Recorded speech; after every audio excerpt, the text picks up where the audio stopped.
Academic Search Premier is Probably one of my favorites, and it is a very good general database that covers all subjects. So you could use this to start your research on pretty much any subject. Notice below there's a lot of different things you can click on. Pretty much the only one you really need to worry about is full text to begin with.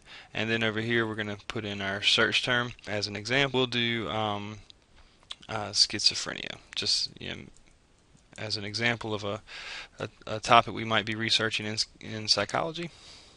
So I hit search and got quite a few results, even by limiting it to full text, which basically just means that every article in our result list has the entire article, so we can read it from beginning to end.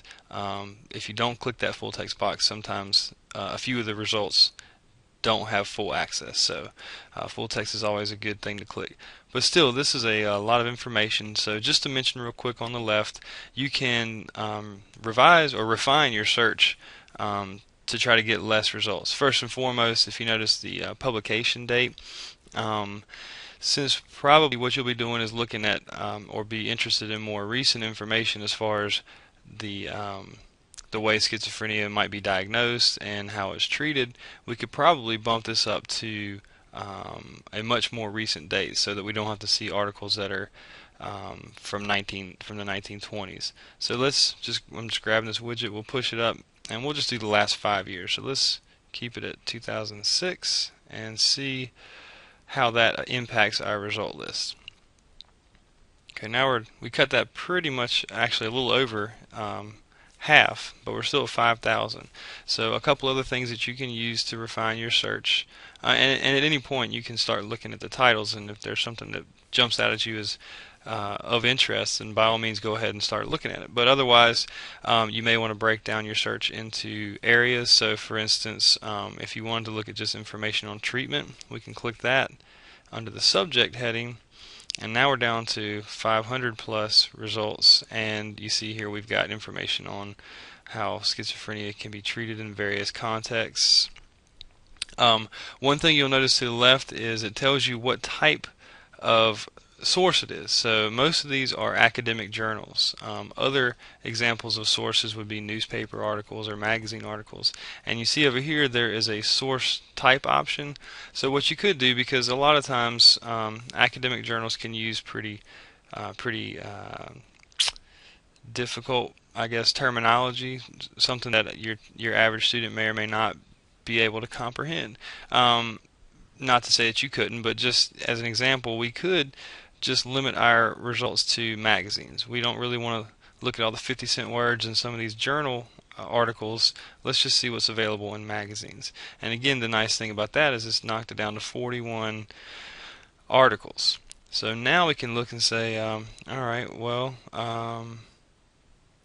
living with schizophrenia. Let's see maybe what this looks like. And again, all these sources are from magazines, which have editors and people that check the information for reliability before it's made available to the public.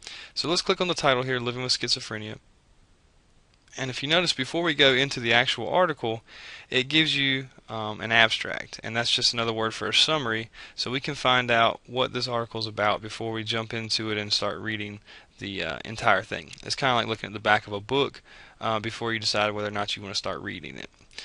So it says, this article discusses improved treatments in treating schizophrenia symptoms, and the research has demonstrated that people with schizophrenia can recover from their illness. So this looks pretty relevant to our search, and we can maybe go ahead and take a look at this article.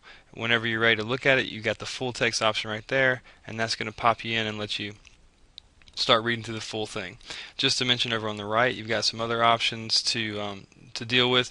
If you're in the library or somewhere else where you're not on your own computer, what you may want to do is email articles that you find to yourself, so you don't have to go back and replicate the whole search. You can just go to your email box, and the articles will be waiting for you.